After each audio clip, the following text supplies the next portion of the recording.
I did something that totally violated my values, and I didn't realize it until it was too late. I'm Brian Ford. Welcome to Self Improvement Daily. A few days ago, I was boarding an early flight. The airline boards in groups, so I waited for my group to line up.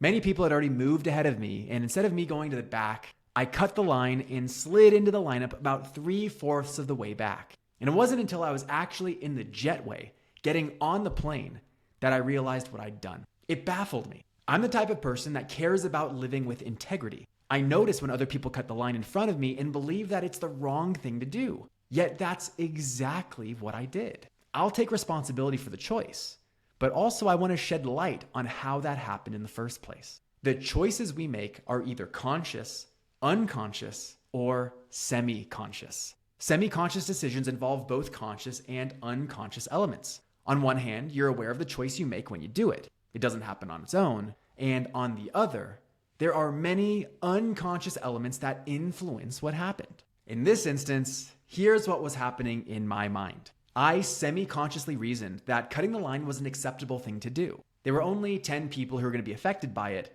and all of them were looking away, and I didn't think they'd notice or know any different. Also, to get to the back of the line, I had to take the long way around. So there was added friction on an already tired and early morning. And where I slid into the line, there was a big gap that I could easily fit into.